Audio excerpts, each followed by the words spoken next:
Hello and welcome to another special edition of the Raise the Bar podcast from Sky High and Fly Jump Lab. I am your host, Troy Haines, and today I will be welcoming into our waiting room here shortly. We're going to have the 1984 Olympic high jumper, Doug Nordquist, here as our special guest host, and we are going to go through and preview the Olympics high jump competition for both men and women for 2024 coming at you from Paris. It'll be coming up fast. So we did our preparatory work and got this out. And then I will be doing further prep with you along the way. As soon as we get to the women's and then the men's prelims and women's and men's finals, however those work. I believe the women are going first, but I haven't done my homework, obviously. So as soon as I know, you'll know, and we'll go from there. So we're looking forward to getting Doug into the waiting room, and then we will discuss whatever comes up. I'd like to talk with him a little bit about his experiences back in 1984, way back. It's been 40 years since Doug was an Olympian just out of college. So we will talk with him about that, what that experience was like here in LA. And of course, that kind of brings to mind what's going to happen here in another 4 years. God willing, we will be here for the next Olympics in 2028 here in Los Angeles again. So after 44 years, we will finally be coming back. And so be ready. We'll get Doug in and we will talk more about the men's and women's high jump and prelims and finals coming up. Gotcha. We're cooking with gas now. Cooking with gas. All I see is your unshaven face. There we go. All right, I'm leaning back. Yeah. All right. Well, hey, welcome to another episode of Raise the Bar, the Sky High and Fly Jump Lab podcast, special Olympic edition with former U.S. Olympian Doug Nordquist, who was on the 1984 team, right, and competed here in Los Angeles. Right. Came out of Washington State and jumped. Go Cougs. Go Cougs. Doug was one of, I think, the second guest we ever had on the show way back when. And it's been a while, but we bounced the idea off each other about talking about the Olympics. And we never actually got around to that in the other podcast. So it's a due time. So how have you been, Doug? Sure. How was your lesson today? Doing well. Golf is a humbling sport. Absolutely. So yeah, I got one thing I got to work on, and when I think of that, everything else goes to crap. So Alan, your coach and mine, Alan Hankel, he told me one time, he goes, I'm sure God invented golf because it's a humbling sport. Oh, I tell you, you hit one shot, just like that, and then you're in the trees. Mm-hmm. So anyway, yeah, so things are good. Actually coaching a little bit at the high school, and nice. I got a little freshman girl that might have some potential. She just started coming out. She's a little gymnast. The problem is she's little, and probably not going to grow much more. Right. But at the end of the year, I had a basketball player that came out that I might be able to have some success with if he can continue to come out and leave basketball at the end of basketball season, which is something they can't do very often anymore. So. Well, now do those kids start towing the line as soon as you tell them, "Hey, I'm Doug Nordquist. I'm an Olympian"? Have any idea who you are? I don't think so. I don't know. Well, you're not the kind of guy that throws that around. Yeah. So I get it. Yeah. Well, hey, I wanted to ask you, Doug, because I've never even asked you this question before, and all the times we played golf together and done whatever. But what was it like that year? I remember hearing about you and some of the other Washington State guys when I was at UCLA, right, first couple of years. But you were gone before I finished when I graduated. Right. Heard of you, and then had never even seen you jump. And for those of you listening to this podcast, Doug and I are dinosaurs, and so when we talk about not being able to see other jumpers, you literally did not see other jumpers unless you were there jumping against them. Right. There was no There was no internet. There was no videos. There was, if you had video, it was some grainy thing that you took yourself, and it was just Super 8 film for me, and you had to finish the whole roll before you can get it developed, and it was like a 3-week, and then you saw this is what I looked like 3 weeks ago. It's just right. I did see I remember the black and whites when I was at UCLA too, so we would see those. not necessarily right after the meet, like you said. Um, so, I didn't get to see you in action. And then I remember as 84 spooled out, I just had up to that point, my best year. And I'd actually had a little bit of Olympic aspirations at the end of that year. But before that year, Mm-hmm. you would have asked me, I'd have been like, dude, I want to try to jump 7 feet this year. Right. So since I was still climbing that ladder, it was like, Olympics were far out there, and the Right. 84 games were coming. It was right here in our hometown, and that was great. I got to see a bunch of great athletes training on the track at UCLA, which was cool. Met some Mm-hmm. people from other countries, blah, blah, blah. But then I, like everybody else, sat down and watched the trials, popcorn and Coke in hand, Right. and watched it spool out. Now, the coverage was terrible. I think I went to one actual event in the Olympics themselves, and I think I saw qualifying for the long jump and the javelin. Right. I never saw the trials, and what I Mm-hmm. did see was on TV and everything else. And Right. I'd read the articles and heard the story, but I mean, what was it like coming out of Washington State and being a comer and everything, and then I mean, whiz bang pop, all of a sudden Right. you're on the Olympic team. Well, I jumped 7.4 1/2, 7.4 1/4 at Wazoo my senior year against the Ducks in our first home meet in our new stadium. So that was great. And then got to compete indoors because I had my 4 years of outdoor eligibility to Fullerton College, 2 at Wazoo, and then I had one more indoor eligibility. And so I went back and earned second to Leo Williams in Detroit, and tied with Milt Ade. In fact, we just became friends on Facebook today. Awesome. And so Jamaican I jumper, was an right? Adi, All-American. Jamaica Huh? Canadian, right? Milt Jamaican Adi. Canadian, yeah. Yeah. Ran a heck of a curve. Yeah. And so graduated, came back down here to Southern California, got a teaching job. The first year of teaching, I trained, but it was my first year of teaching. I was trying to keep my head above water, and Right. then the second year, that summer, because I came back down and I was living with my folks, and I said, okay, let me train this year. Let me see if I can make the Olympic team, because it's been an aspirational goal of mine since watching the 72 games. And so let me train, and so I did that, and hooked up with Fred Dixon and Randy Benson, who were training at Fullerton College. Fred Dixon was 76 Olympian in the decathlon. Randy was a 44 point quarter miler, ran at Fullerton College, and then went to Kansas. And so I was chasing them around the track because they were studs. And they talk about, who's this high jumper just hanging along? And so I remember the only meet I won in '84 was an all-comers meet, a glorified all-comers meet at Cal State LA. The bar started like at 6 feet or 5'8" or something, and I started jumping late in the day, and that's where I got the 225 qualifier. So now I made the qualifying mark to compete in the trials. And then at Mount Sac, I PR'd again. And Randy, who was running that day, was in the stands, and he heard, "Who is that white boy?" Talking about me jumping, and I got to compete at the TAC Nationals up in San Jose, and I got fifth. Jumped 7.5 there too. So I was, pretty consistently jumping 7.4, 7.5, which was what I left my senior year in '81. No, 80. And then no, it was 81, because 80 it was my first year up in Pullman, and I didn't jump high enough to qualify for the 80 trials. And so Dwight starts inviting me to his ambassador meet, so I'm jumping there. And one of the things that I learned at Wazoo, and I had a pretty good work ethic, is with Rick Sloan, is there were no off days. You go, hey, I'm beat today. Okay, just a light day. Go in and do this.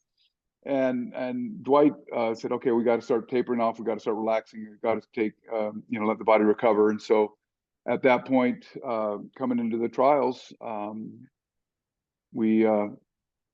started doing that, and I was Jim Kiefer was my coach, who was the coach of Fullerton College, and we'd play games during practice. And he said, okay, getting to the end of the work session or the jump session, and he'd say, okay, the bar's at 7-7. You make it, you're on the team. You miss it, you go home. And so it kind of brought the focus back. And so the morning of the trials was Saturday morning, and I was scared spitless because I was afraid of failing. I was afraid. Here's a goal for 12 years, and it's going to come to fruition. It's going to be over. So I was really worried. I didn't have a very good mindset, and opened up at 215, 220, and 225. I think was the progression. And you make 25, you're automatically into the final.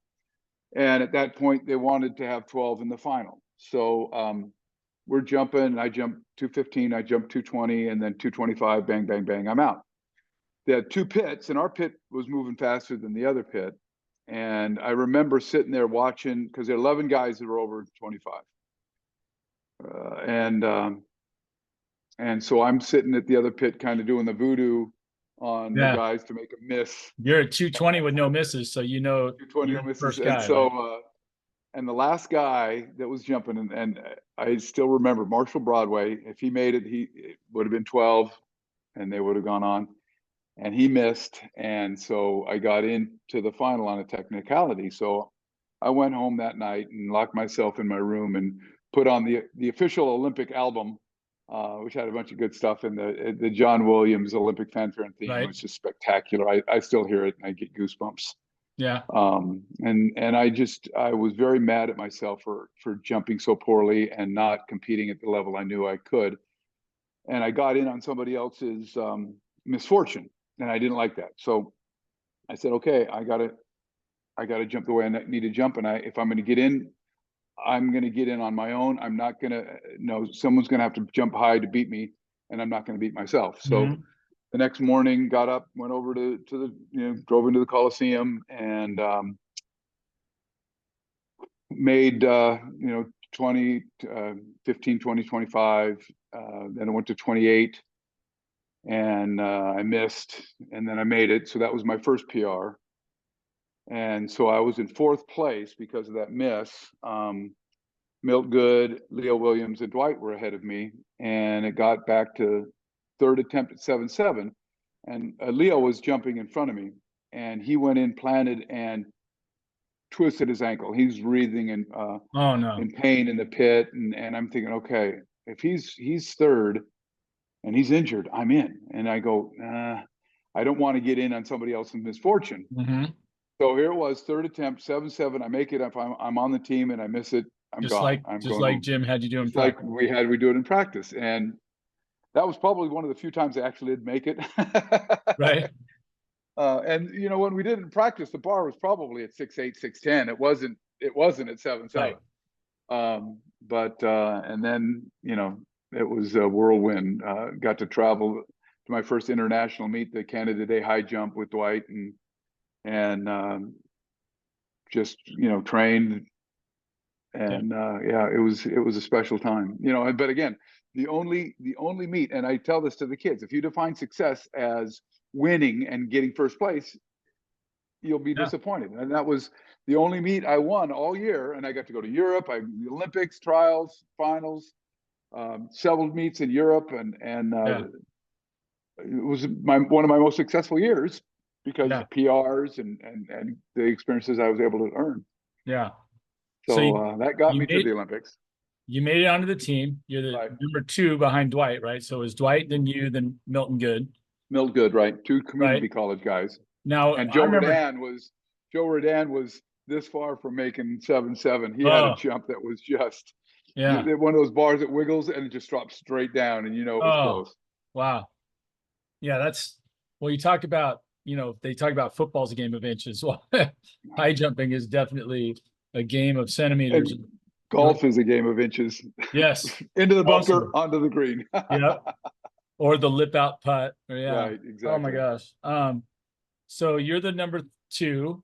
Now, I remember reading the Sports Illustrated article about it, and it sounded to me like Dwight was personally coaching you over heights. Was that No, what was at the intimated, or is trials, that what he meant, or no? That I remember thinking, he was letting me come out to ambassador, and he did, he did give me some pointers. But Dwight, and I remember this like it was yesterday. He came to me and he says, if you bring that much speed to the bar, you're going to hit the vertical like 10% of the time. And I'm going, okay, show me your calculations. Because he was very controlled in his speed and very, and I came a little faster, and so he did help me in that in '84.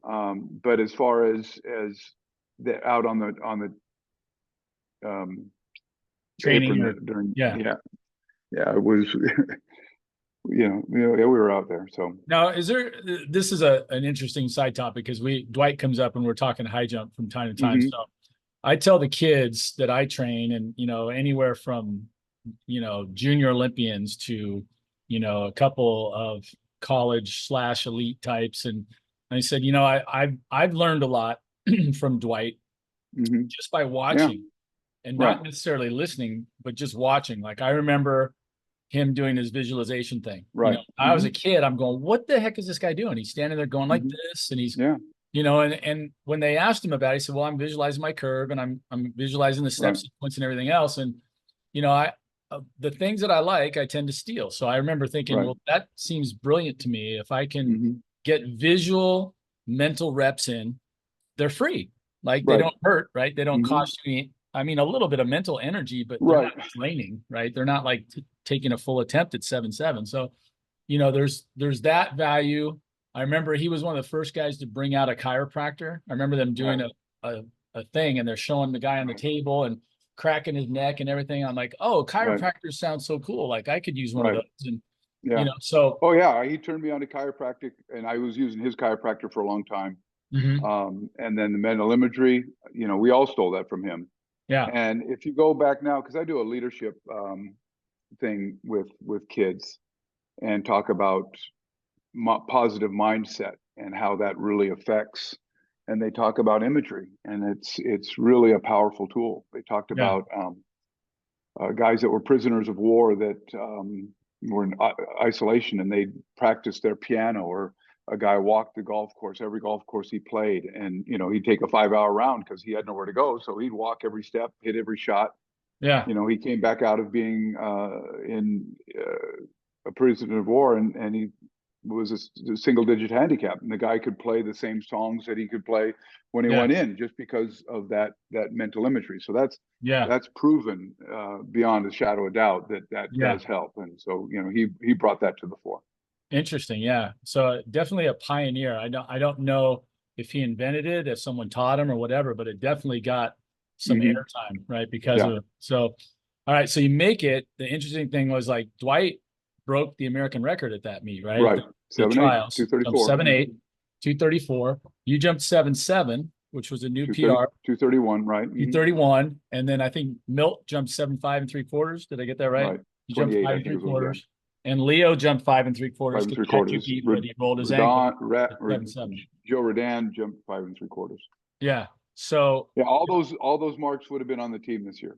Yeah, exactly. Right. So that's one thing we could probably spend another couple hours on, is the state of the American high jump, then compared to now, right? The depth, right?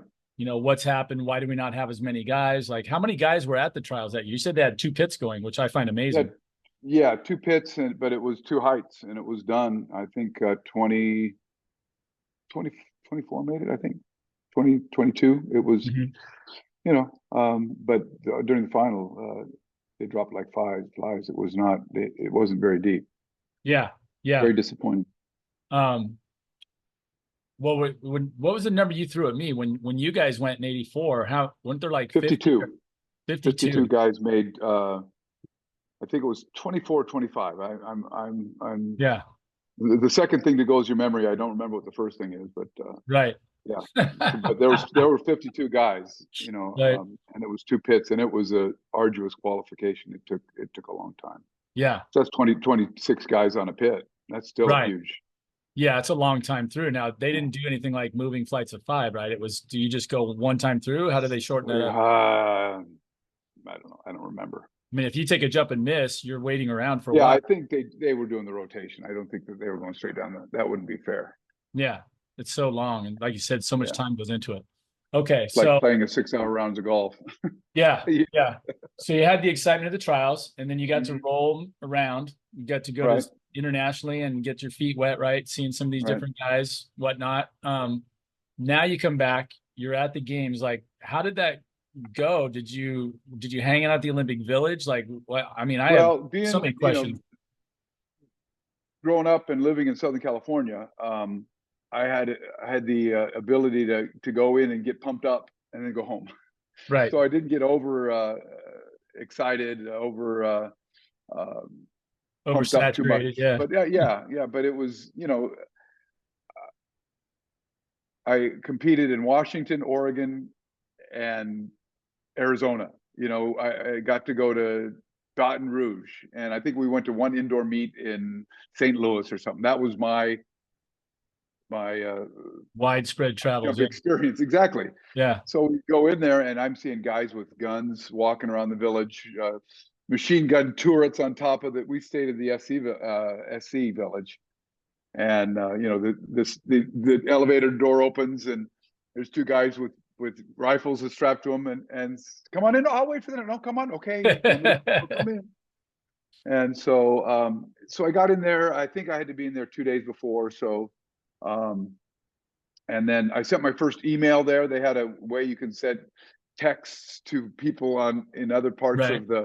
of the village and stuff like that. And then the opening ceremonies was cool. We were we were in the sports arena, which was right around the corner, right in that Right. same area as the Coliseum, and we're sitting in there and watching it on big screens in the middle of the arena, and boom, the lights go out, the air conditioning goes out. It's dark except for the emergency lights, and that's when they found out that Mylar balloons, if they get caught in power wires, short circuit things because Uh-huh. they let all those balloons out in the opening ceremonies, Right. and they came down and got caught in the lines coming into the.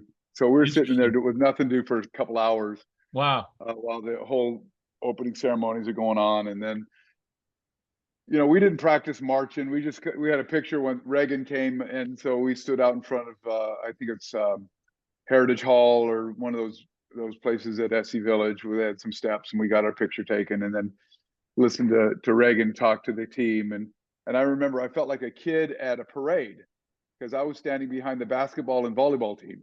Right. So it's And like, they're really tall. Yeah. yeah, and I'm 6'4", but these Right. guys are 6'8", 6'10", Yeah. and so and then marched in, and marching is a loose term for the way the team in. It came in a block, and then it came to a single file line because everybody wanted to be on the outside lane looking for their family and stuff like that. Yeah. So got in. Actually, I saw Dwight's wife. I didn't see any of my family. But yeah, I did that, and then went home and trained and came back in for the prelims Yeah. and the finals, and it was just great experience. Did you guys do anything with the torch coming into the Coliseum? Were you around for that, or you just watch that on TV? I did not. I regret not doing it. It came through our town. I lived in Brea, and it came right down the middle of Brea, and they actually they invited me to do a speech at the torch relay when it came through Brea, and that was kind of fun. They gave me a big plaque, Nice.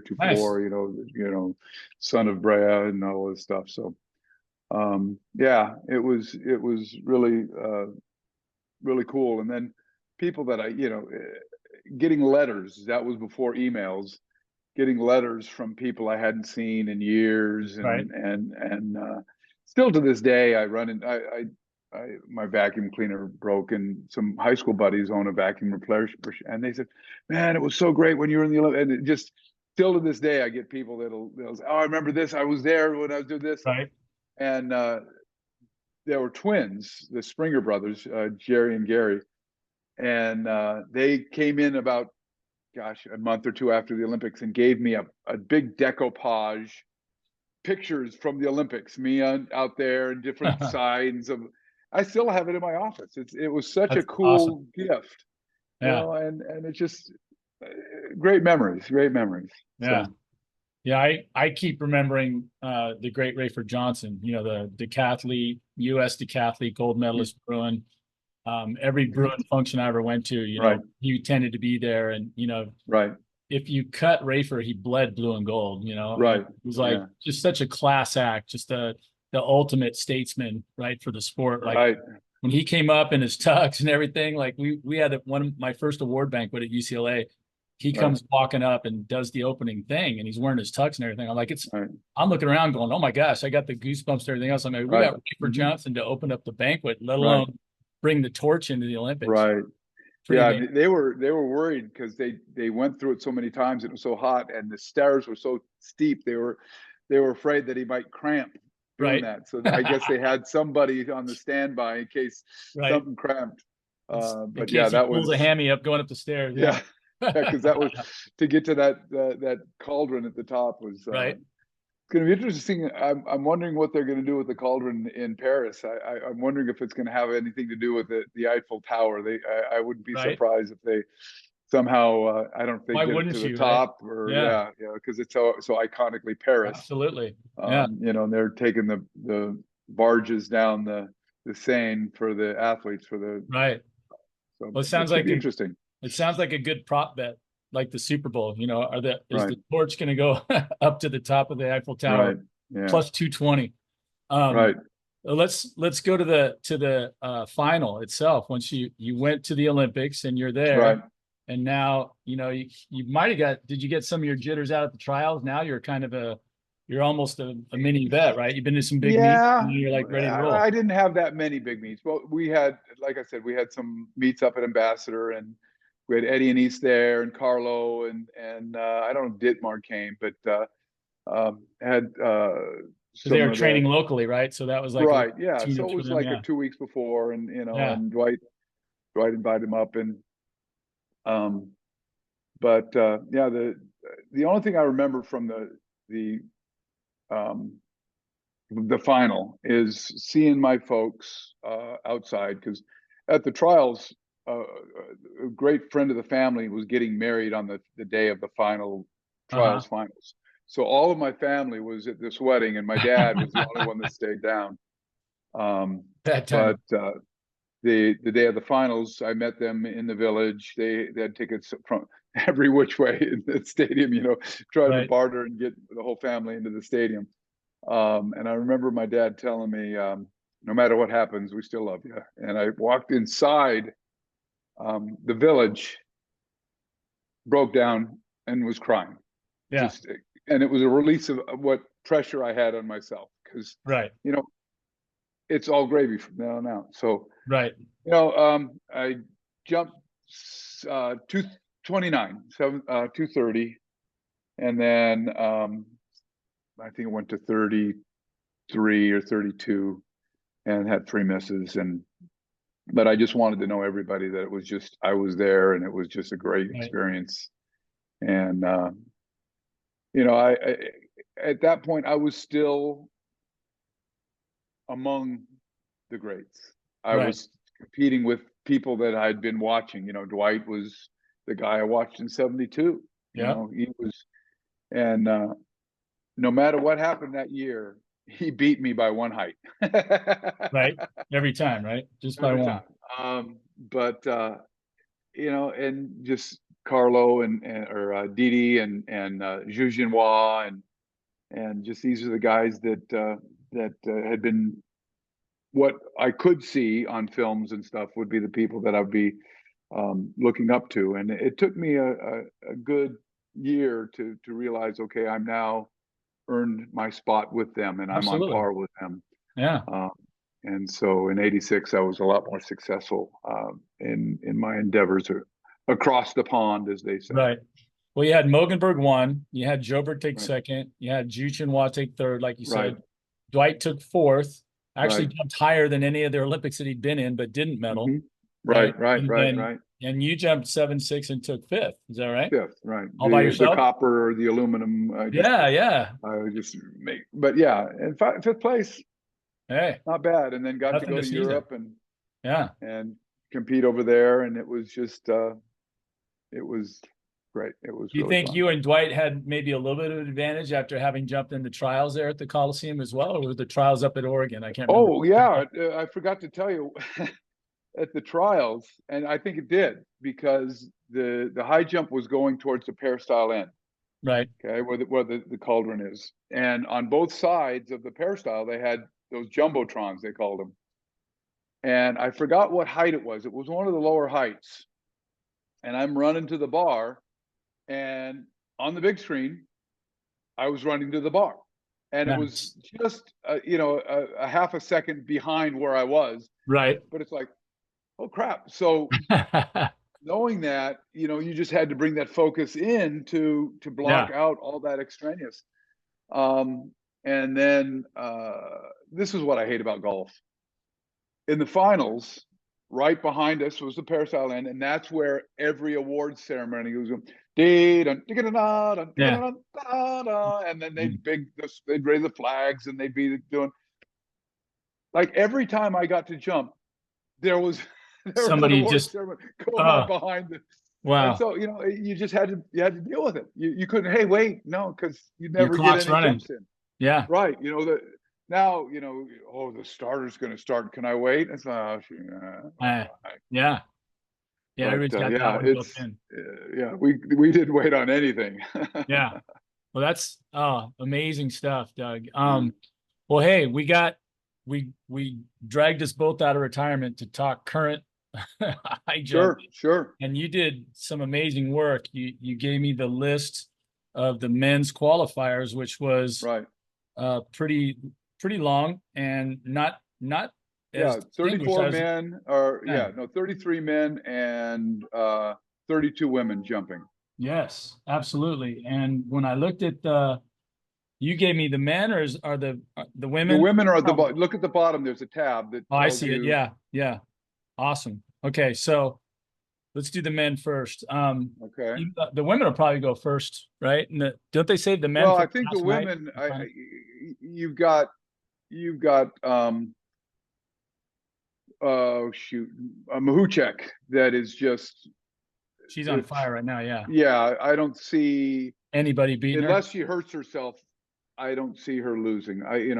Funny things happen in meets, but she's competed well at big championships. Yeah, yeah. And She's she, younger, but she's 210 2 weeks yeah, ago. So she broke a 38-year-old world record. yeah. Oschlager, Olaslager, whatever, from Australia, Australia. jumped 203, and has been jumping well. That's a new PR for her So then. Yeah, the list has right, go yeah, too. Yeah. Cool. yeah. So and there's what, 7 gals that have jumped 2 meters this year. But again, 2 meters is 10 centimeters below Yeah. Yeah. Mahuchek. And Vashti wasn't one of them, right? What's the last time No, Vashti jumped 2 meters? see, what is Vash? She jumped 20, 30, 97. I got to get the right. Yeah. Yeah, she jumped 97 earlier in the year. But she looked horrible at the trials. She looked horrible in prelims. She had to get third in a jump off. Right.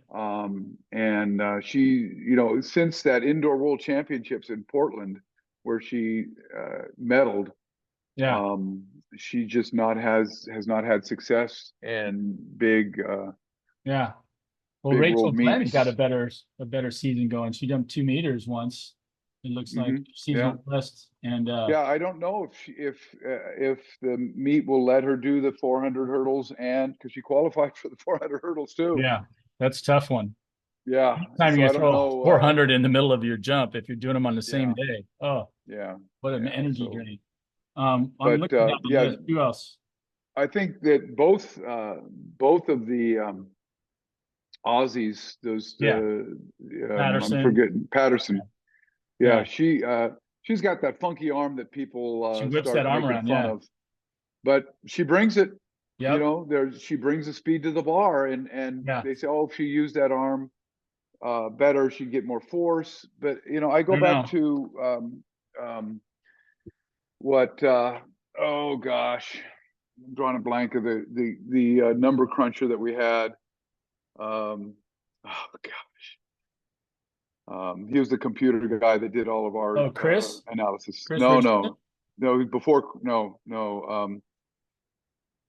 He's out of Indiana. But anyway, he would say there's 3 arm actions, technique, the arm and a half, and then that flying inside arm and single arm. And he said the benefit of that single arm, you don't slow down. Everybody's bringing it to the bar. Right.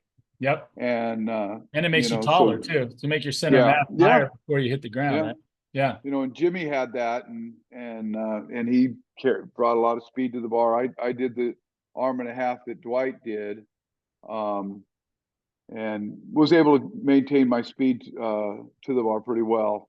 But that double arm swim was the most powerful, but it was the most disruptive to your running mechanics. Yes. So if you could do that, he said, if you do that without slowing down, that's the best thing. But it's hard to do that without slowing down. Yeah. Yeah. So you got the traditional American gather and jump, right? Swing your hands back. Then I think I had another thought about that, but I think if you got both hands behind you, it helps you lean back better. Right. There's like more mass behind you, right? But then right. Like you know it way better than I do, but I've been watching for a long time. I'm like, the double arm power jumpers aren't moving as fast. Like they can be fast. Barshim's pretty fast, obviously. Right. There's a few others, but if they're really moving, they're generally single armers. Yeah.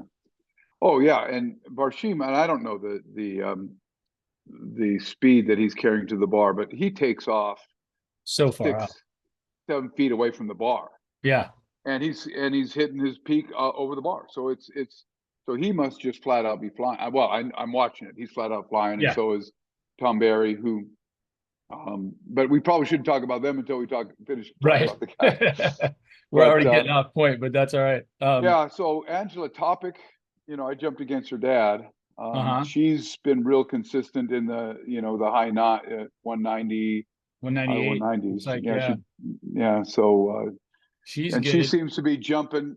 Doesn't matter where she jumps well. Yeah. There's a couple other ones in the field that have previous experience too. I was noticing, and one medalist, Demireva from Bulgaria. She's got a personal best is 2 meters. She only jumped 193 this year, but she medaled in 2016. I think she's a silver medalist. So there's some of them that are hanging around because they've got experience, and then you got the guns. But it's some of their PRs are a long time ago. Not as much as for the guys. Right. The guys have PRs in 2014, 2015. Right. Which is basically 10 years ago. So, but I like. I just love watching Nicola, Ola Slager. Yeah. She's just so happy and so joyous to watch her jump. Yeah. And it's a pleasure to fun. And she's got an approach. Yeah. Oh yeah. She's so tall and got those long loping. I thought she was taller. It says she's only 6'1". I thought she was like 6'5". Really? She looks like really tall to me, like a giant woman. Like you're right. I had that same idea. I thought she was really tall. I mean, 6'1" is tall. Right. No, sure, but not like super tall. Yeah. I think that's a good call there. I like both the Australians, like you said. I like obviously, the gal that just broke the world record, Mahuchich, and then there's a couple other Ukrainians that are pretty darn good too. That they're always hanging around, but in the big meets they just don't seem to do all that well. What's the other one? Oh, Levchenko, Yulia Levchenko. She's pretty good, and it's a younger group. Like they're mid-20s. They're not. She jumped 202 this year, seasonal best or personal best 202. I'd put her up there, but it's okay. So that's you and I both predicted gold medal for the world record holder. Right. And then, but you got to take, as Dwight would always say, there's always the black sheep, the black horse that are that you don't expect that PRs out of their brain. Like I did that to get in the trials. Yeah. So, like I said, Angela Topic, she's 18. Yeah. But she's not afraid. She's just, she just brings it all the time. She's playing with house money too, right? Yeah, right. She's got time on her hands, so she's not got nothing to lose to go after it. Right. But I'd love to see Glenn jump well. Yeah. But it depends on what her coaches did between the trials and now. Sure. Because she ran all the collegiate season. So she may be done. A Her long body may be season. saying, Yeah. nope. Yeah. And I hear that. so Especially with that she event did. double. I mean, the high Yeah. jump is only 4 or 5 seconds long, but that 400 Yeah. hurdles that's If she great. chose not to run the 400 hurdles and just chose a high jump, then maybe that would give her this, Yeah. the ability to do some damage in the high jump as You got to well. run So qualifying rounds too, right? So it's not like she right, just wants to run in yeah, the final. Yeah, it's tough. right. All right. And So not to disparage her ability in the 400, but I'm sorry, no one's going to beat Sydney and Bowl. yeah, Those two, there's 1, 2, and somebody's going to get third, and I don't know who that's going to be. right, right, So it may be wise to say, I've probably got a better chance in the high jump. right. Yeah. So Well, okay. So we think we got that figured out. Now, what do you think? You've seen the list because you compiled it. I know a lot of right, these names. I've seen them before. There's some. I've got some personal sneaky favorites in here. right, We've got obviously the experience. Both Javon Harrison and McEwen have been here before. Vernon Turner gets his first start. Didn't jump well at the yeah, trials. no, Has jumped 7.7 before, but like you said, his personal best is 2:33. His seasonal best right. only But that was 2:27. 6 years Yeah, ago. yeah, exactly. And then up until when Tamberi won the Euros, I thought he was, because he won it by almost 10 Oh centimeters. yeah, he looked really good, Um, but then he got hurt. but he got hurt, and I follow him on Instagram, and I used a translate page because he was posting it all in Italian, Right. and sometimes that auto translate doesn't make sense. So I don't know what he had injured, but I think last week he said he was 100%. So if that's the case, and he gets back to Yeah, that 37 form, he'll yeah, be tough. Although he's tough. although the kid from New Zealand, Kerr, Yeah, you like Kerr, right? yeah, 2:36 he so far this year. jumped well in Morocco. He Yeah, jumped 33, I think, in Morocco on his first. yeah, But he's like the Aussie Nikolai, the gal. He's got that long loping stride that yeah, they say he's not running very fast. I said, well, but yeah, his stride's so long, he's bringing it. He's yeah. moving faster than you think And he it is. looks, yeah. I remember telling you that And I saw him in the last Olympics, and he right, was playing for a while, and then he kind of might have got overwhelmed at the end, but he was still, right, you say, bringing it like, you mm-hmm. know. And I thought about it. I go, yeah, he does look like a bigger dude. Barshim, can't count him out. He's been around since 2016, obviously. Or did he go to Yeah, 2012? 2012 was a little early for him. He's getting up there though. yeah. His PR was in 2014 Yeah, he jumped when he jumped 2:43 with 43, that which thing. is Gold standard. that's Yeah. awesome. Yeah. But he still, I mean, last And Olympics he jumped him and Tamberi shared the gold at what, 2:36 or two? 36, I think 36 or Yeah, 37. Yeah. yeah. There was a lot of guys So jumping that height at that Olympics too, which was right. Yeah. um who else? Or at least like 2:33. Woo's jumped 33, but Oh, I haven't seen him jump lately. Jeremy said he didn't think he was that sharp. He was training with Jeremy there, in Right. 2021, and now he Right. he kind of gives him that like, I got it, thanks. Like Yeah. I'll come Right. by if I need you. You're not dancing with the woman who brung you. Yeah, You know. yeah, which I I don't think know. is a good move because he Right. obviously PR'd out, and I've seen him. He looks kind of the same, but I don't know. There's something missing. Yeah. He was. I think he was in Monaco and just didn't. He jumped 25 or something like Mhm. that. Yeah. Um, What do you think about one of my favorite single armors that I show to a lot of the athletes that I train is Brandon Stark from Australia. He's yeah. And he's older now, but he jumped really well the last Olympics. yeah. He was 30. Was it 30? Did he jump 36 in the last 36 is Olympics? his personal best. I think he jumped Right. 33 maybe or 34 because I think they went Yeah. 37, then 35 or Yeah. 34. But he's only got it, as far as I can see, he's only jumped 22 this year. Yeah, yeah, I was surprised to see that. Yeah, you were the one who So, did the work, but yeah, yeah. absolutely. Yeah. And he And was I was actually just, the third guy in the I list. was just on the World Athletics website. So I, just clicked on the season best mark. So I don't know if he's Right. jumped somewhere else in a Right. Lampenlenti or someplace Right. in the backwoods of Australia. Yeah, I hear you. Well, another interesting name I thought was, you see Donald Thomas from the Bahamas. He's 40 years old. 40 years old. Personal best was back in 2017. Like you say, he jumped Right. 237, but he still jumped 228 this year at 40. Right. And will be his fourth Olympic Games. Yeah. And there's something to be said for that, for Oh, sure. yeah. So he's got experience, and he did Yeah. finish seventh, I think. His second Mhm. Olympics, he jumped like two. Right. He jumped pretty high and finished seventh. So Right. what's the other name on here that I liked? Oh, have you ever watched Edgar Rivera from Mexico? Yeah, he went to Arizona. He gets this really high spin up on top. Like when he Right. does it right, he rotates. It looks like instead of Right. around his hips, like around his head, like his head stops Mhm. and his feet and his hips go way up over his head. Yeah. Then he spins out from there, and you're like, Yeah. oh my gosh, I think that was like 8.5. You know, he'll make Yeah. jumps. He'll either look terrible or he'll make it by 8 inches. You know, Right. oh my Yeah. gosh. I remember Yeah. taking him down in 2016. I haven't seen that name for a while, so that's Yeah. pretty cool. I'd like to see him jump well. He's Right. 33. So Right. jumpers have longer lives now, man. I was felt No 28. kidding. Well, I the was, youngest I think is 22 on the men's side. yeah, 20.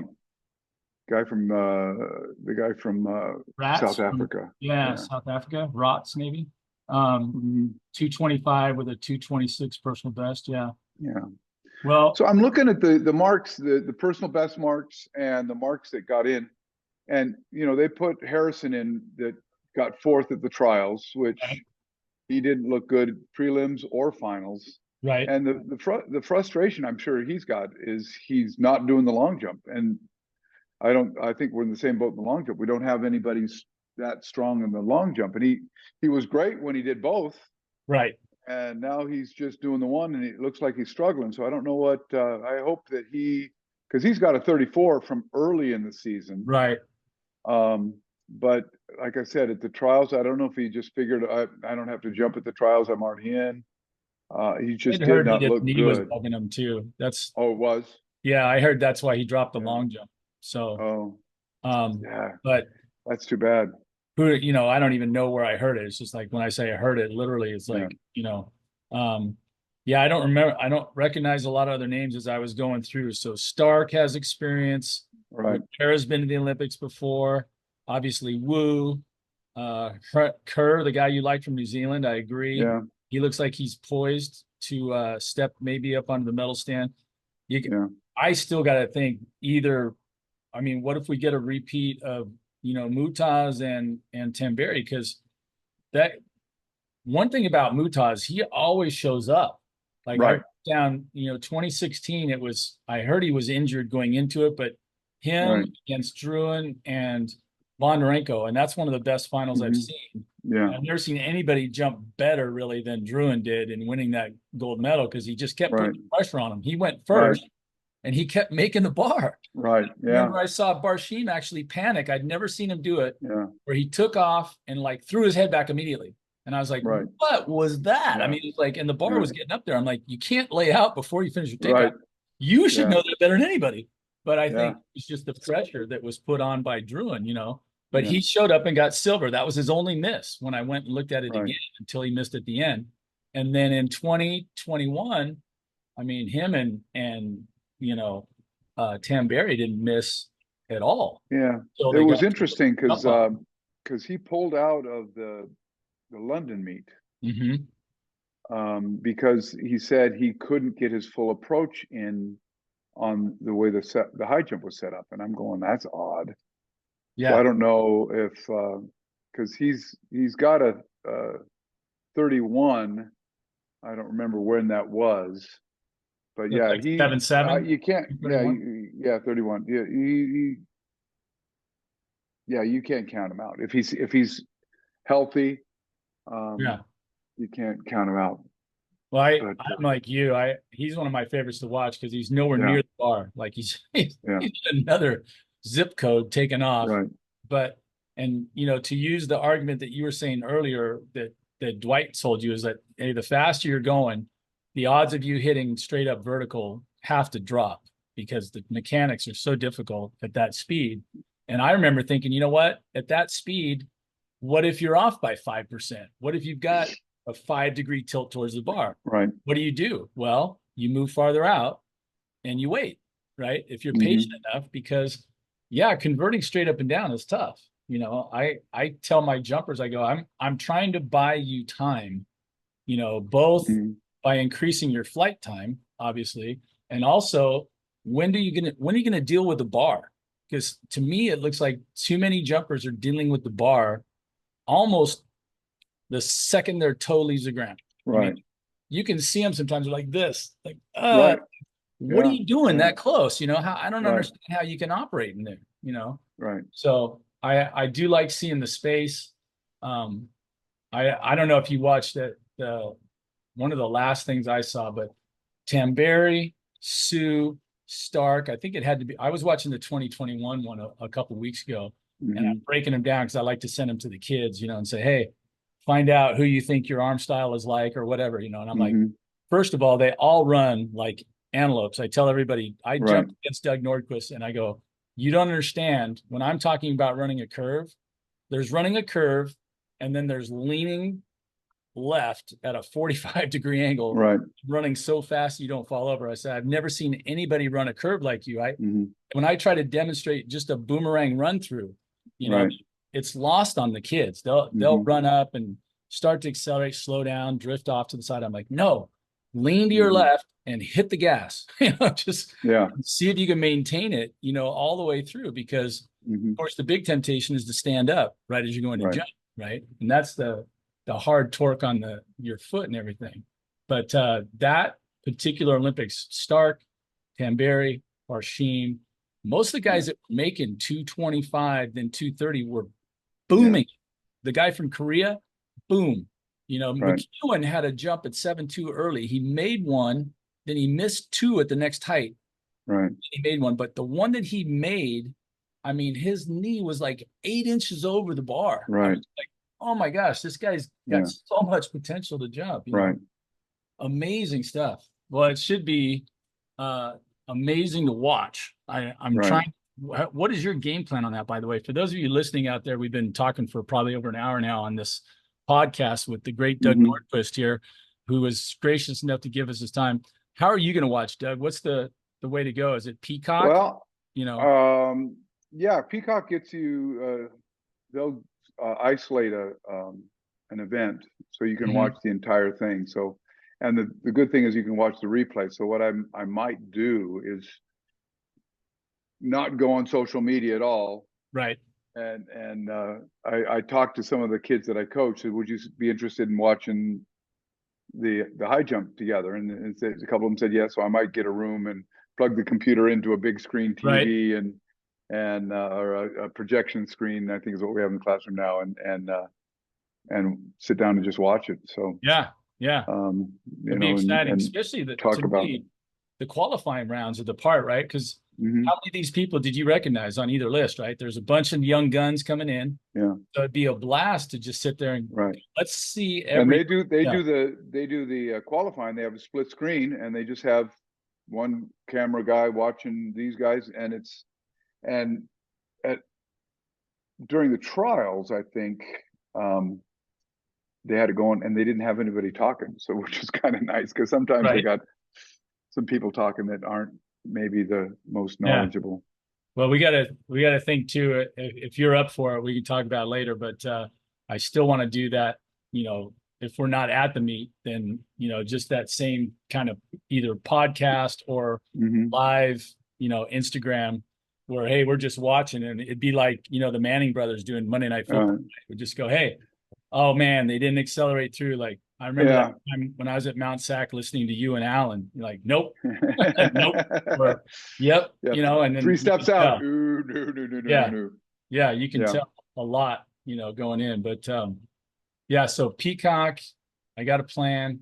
I got to join up because I'm a Golf Pass, you know, member on Golf Now, and they've been saying months if you have this, then you can upgrade to Peacock, and it's free or something. I think I've been waiting all this time, so I gotta give them a call and see. So I've been watching. I watch the golf on Peacock too. So that's a lot of the golf. All right. But and it's interesting. I just one side thing about Peacock, and I'm not sponsored or paid for, but they and this may be the last year, which I hope is not. They've been doing the Diamond Leagues as well, and Mm-hmm. it's usually 2 hours of track and field coverage without commercials. And they showed the London meet, and I swear to you, they showed 18, 20 ladies pole vault, women's pole vault. They Wow. showed javelin. They showed 4 or 5 shot puts. Yeah. Only 4 or 5 high jumps, which I was disappointed. But the Monaco meet ended with because the meet was over and the high jump was still going. So the last 15 minutes was just high jump. Yeah. It was great. It was Kerr and McEwen, and McEwen was in the lead going to 7-7, and Kerr made it on his first, and it was a big jump. Yeah. So they do that, and and I'm wondering if the guys that are doing the play-by-play and the color, if they're in a studio here in the States, and Right. they're just taking the feed from Yeah. Sky Sports or whatever it is, because it's so much better coverage than NBC ever does.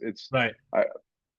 Yeah, Yeah. Well, don't get me started on that. oh yeah. Well, And I know Peacock is an yeah. offshoot of NBC, Right. so I don't know why it's so different, their I coverage. know, right? Well, I think it's that catering to the, because everybody else isn't paying for it, right? So Right.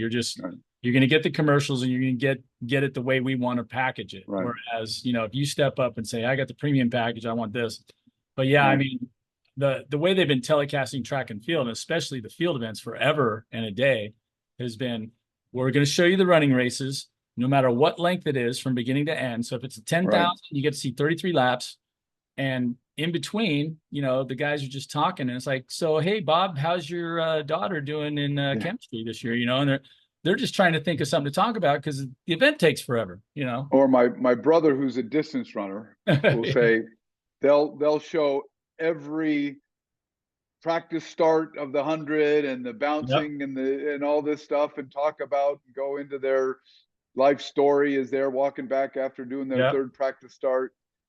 And meanwhile, the Yeah. javelin's being thrown, or Exactly. you hear in the background Yeah. something happened in the infield, and we'll Yep. may see it later. Yeah. I keep thinking, we need to get obviously the money and the brainchild behind it, but then get like the Monday Night Football crew. You have all those cameras, and you need the guy in the truck that's like, okay, go to camera 3. Right. Carl Lewis is up. He's got his second attempt, and Mike Powell just passed him by, so he's going to have to come up with something here. Just to use names from the past, but the idea is the drama's unfolding all the time, but we're only getting fed usually the races, and then yeah, we'll cater to the Americans if there's a good one. Like I was watching a meet, I think it was the trials, and all they showed was the one gal discus throw on the main. They go, oh, Valerie here she is, the world Valerie leader. Altman, Yeah. who's And she's awesome. well, and she's not not too bad on the eyeballs. Right. But yeah, it's unfortunate. The women's shot put was going on at the same time as the men's high jump, and I don't know, in the stadium they had the big screens, and they kind of going back and forth. I don't know how, I didn't watch the coverage that day, but I don't know if they showed the women's shot put as much as they showed I don't Sydney remember. McLaughlin Yeah. running the Yeah. world record in the 400-meter hurdles. Well, I didn't see any high jumping at all, even though it was supposed to be on the day that I was watching it. And then, the typical is like, I go, this is the same thing they did with me in college when we went Right. against Cal when they came down in the rain. It was the same, show you every lap, and then no field. It's like they didn't even show the results of the field events, let alone a jump or and the Diamond League changed the way they run the meets, except for high jump and pole vault. All the throwing events and the horizontal jumps, everybody gets 5 jumps, and then the top 3 get the 6th jump. And so the TV can show you the last 3 jumps. They may show 1 jump in the, so okay, we'll get you, we'll feed you some field events here. The top 3, the last 3 jumps for the medals. Yeah. So yeah, it's too bad, but I like it the other way. Before I let you go, the great idea of you and I being the Mannings, right? Doing like Monday Night Football. Right. Because I just remember I did listen as I was breaking down the 2021 feed, and I don't even know the two guys. They never even show them, but they're talking about these people, these great athletes running up and jumping. Right. Oh yeah, he sure is taking off far from the bar there. And and I was amazed to even hear a comment like that, because after Mm-hmm. about, you're just like me, I'm sure. If I listen to somebody talking about the high jump, I can listen for about 5 seconds to know whether they know Right. what you're talking about at all. Mm-hmm. And I'm just like, Yeah. okay, neither of these guys has a clue about any of this, but they do Mm-hmm. at least have the homework in front of them. They know who the guys are, and Right. they've done well before. So as far as that part goes, they're okay. But try not to comment on, on what Yeah. they're doing, because it was just a disaster. I'm listening Right. to you guys don't know what you're talking about. So, Yeah. all right, that's my idea. We'll have to see if All we can right. come up with a way to do it. All right, Doug. Hey, Sounds good. thanks Thanks. for your time. Well, I'll give you a call about the golf, because I Right. got a ringer. Guy who hits the Oh, ball. you did get a guy, because I Yeah. asked Jay today, and he won't do it. But so Okay. you got somebody for sure then? Yeah, I got our guy. He's a former sprinter, long jumper, and he hits the ball a ton. He's only about 5'8", but he's you got one of those short, compact swings. He hits it a mile. So it's not team high jump; it's team track and field. Yes, yes, sir. All All right, righty, man. all right, Doug. Thanks for your time, man. Appreciate No it. problem. Talk to you later. All right, bye. Bye. All right, and that was the great Doug Nordquist. He was a local athlete here in Southern California. Jumped, I forget, he was talking about being the son of La Habra, but I know that he jumped for Fullerton Junior College, transferred up to Washington State. I was a little off in my reckoning. I had heard about Doug, but he was apparently done at Washington State in 81. I got to UCLA. My freshman year started in the fall of 82. So he was already out. And like he said, he didn't make it to the trials in 1980 either. And it wouldn't have mattered anyway, because we didn't go. That was the year that we boycotted because of the Russians. So in 84, when he made it, he had already been out of Washington State and had gotten a job. And we talked about some of the difficulties that athletes have here and everywhere, I'm sure. But in the United States, I think it may be a little bit different in that, amateur athletics, there's not a lot of money flying through there for track and field. And so once you're out of your college, who's basically paying for your tuition, it depends on the level of your scholarship, whether you're getting room and board and food and all that other stuff. When I got on scholarship at UCLA, I think they paid for my tuition and for my books. Wasn't the full ride that the football players get, or the basketball players, or the higher glamorous sports. Now you could get those things if you were a two-time state champion, like a buddy of mine on the team, Steve Kerho.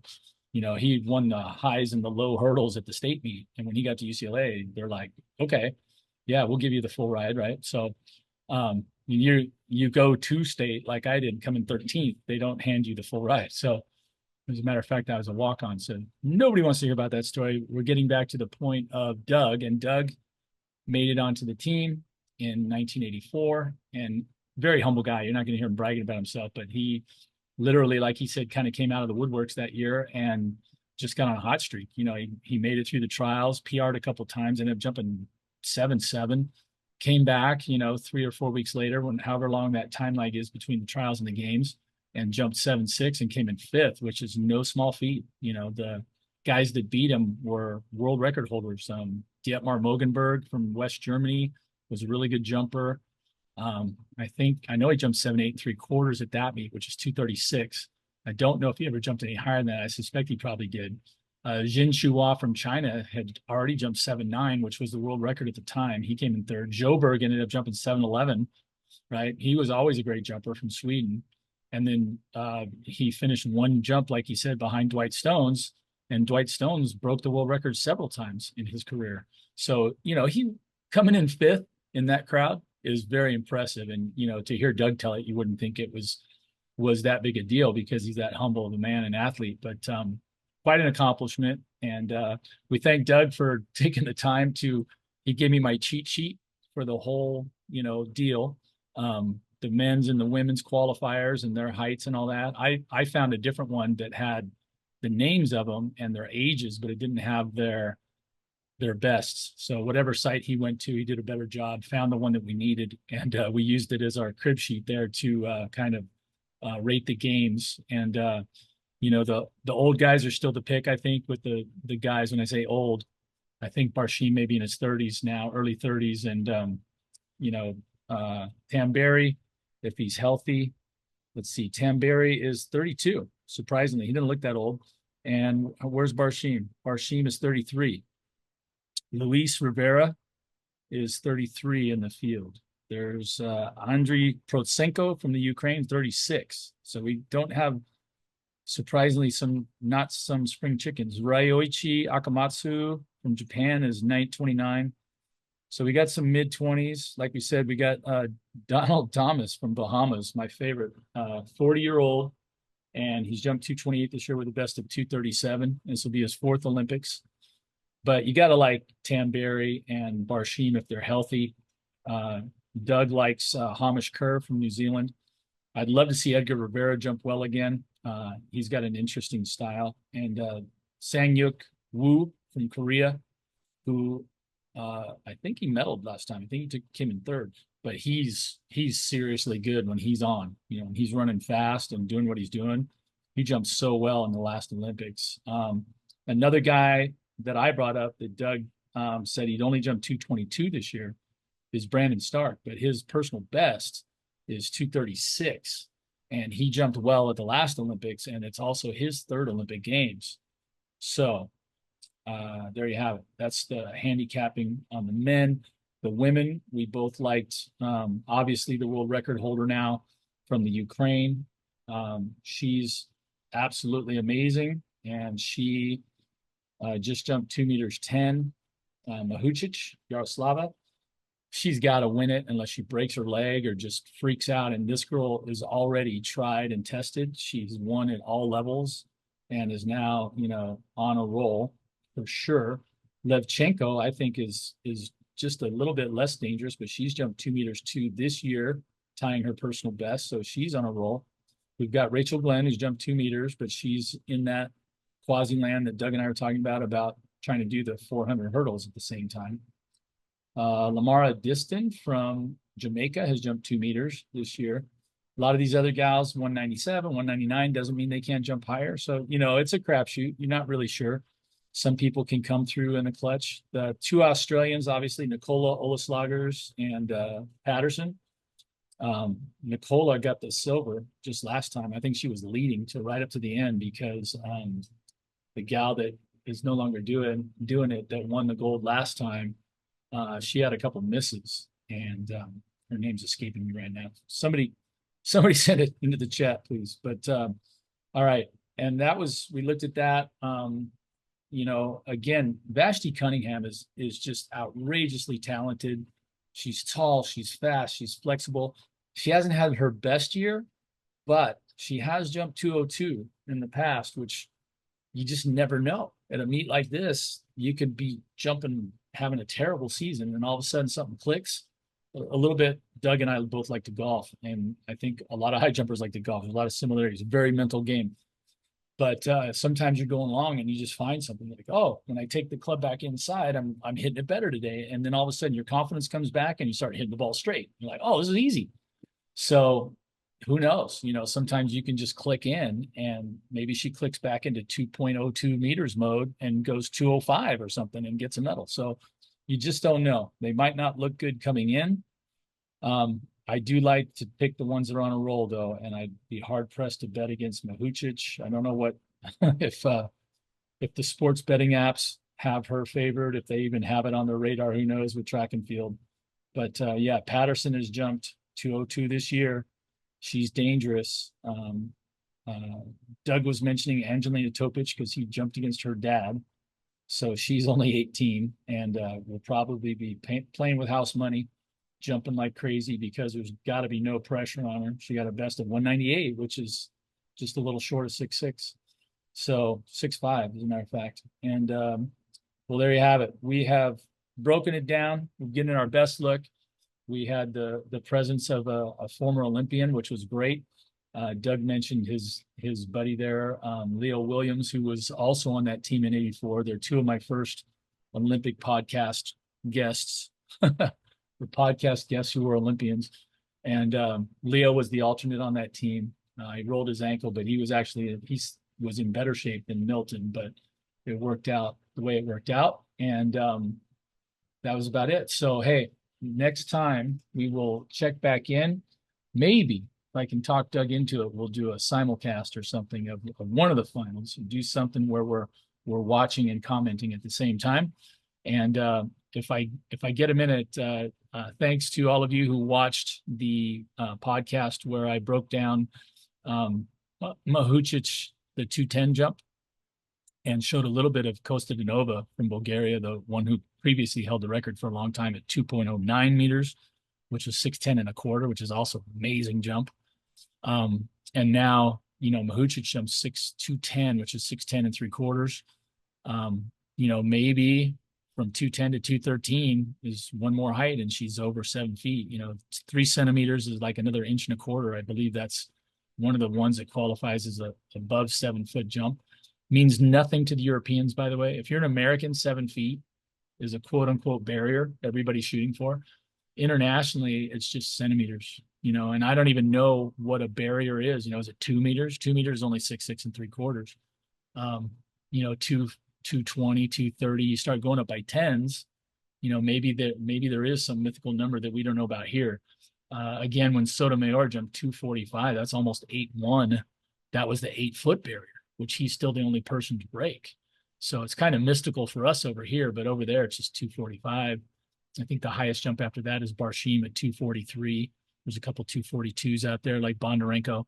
Bondarenko's not even in this Olympics, so we'll have to do without him. But it's exciting. We'll see what happens here. The Olympics are starting this Friday, and it is Tuesday or Wednesday. It's Wednesday. See, as you get older, like Doug said. It's one of the two things you forget, and I didn't forget what the other one was, but my memory is number one. So it's Wednesday, July 24th, and we just had Doug Nordquist, and that is going to wrap up our podcast here on Raise the Bar. Please follow us at Raise the Bar on your YouTube channel. It's the Sky High and Fly Jump Lab podcast. You can hit subscribe down there. You can also see what we're doing on Instagram, Sky High and Fly Jump Lab, and go ahead and follow us there and check out what we're doing. Okay. Until next time, Troy Haines for the Raise the Bar podcast signing off. Have a good one.